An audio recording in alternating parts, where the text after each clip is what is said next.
Okay, there is the sled, the 1200 skidoos on the carbon fiber frame with XP plastics.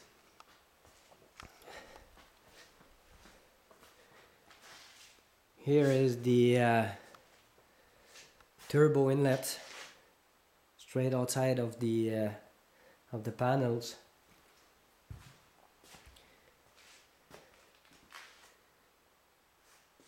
You can see the frame. This is the fuel tank at the rear of the seat, and this is the back end of the sled with I used the 137 inches cooler, so and it's a 144 frame with a 144 track on it, so the back of the sled can be trimmed and shortened easily if someone needs to run a short sled. The skid is done from stock rails that I did my own modification to add my own 8 inches rear wheel, and it's my own design for the sway bar inside the suspension. The front head is done on my own design by an aluminum billet system.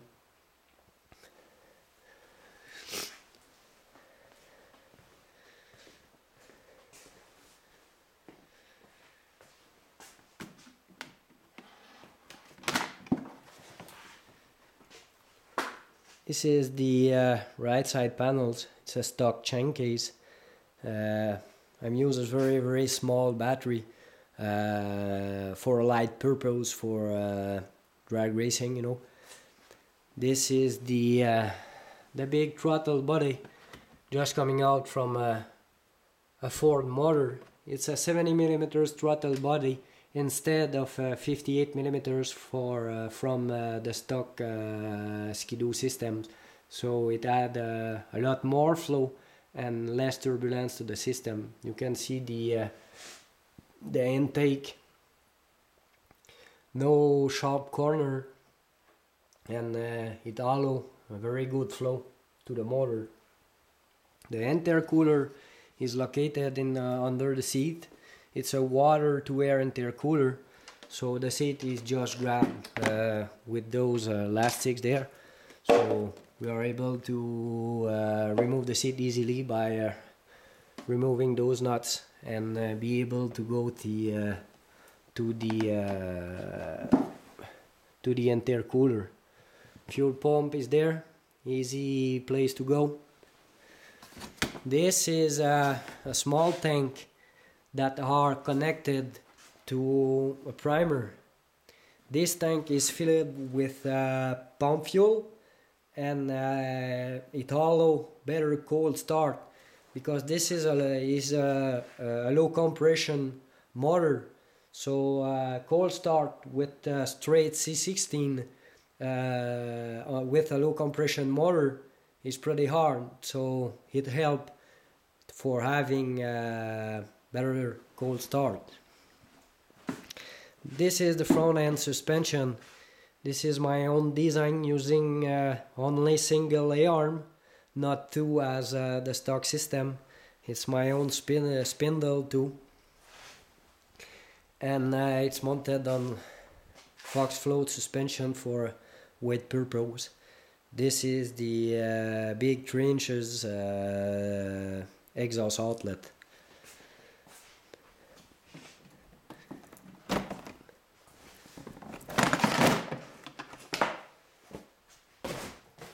Here is the inside. You can see amazing job on the headers. No equivalent tubing, exactly equivalent tubing headers. So no big elbow, nothing to break the flow going to the turbo. The turbo outlet exhaust is directly to the outside, a very short way, a big 3 inches diameter piping, and you have an external TL wastegate right there that are cooled with the engine coolant. The turbo is also cooled with the engine's cooling, and it's also lubricated by the motor.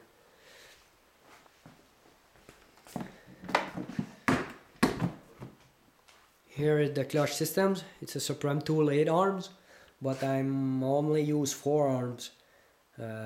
I never found that the 8 arms worked better than the 4 arms, so I'm still running with 4 arms. I just removed the 4 small arms and I'm only running with the 4 bigger arms. I'm still running without any problem the stock secondary from Skidoo.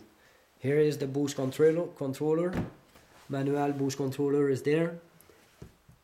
Just easy to turn or to add or remove some boost.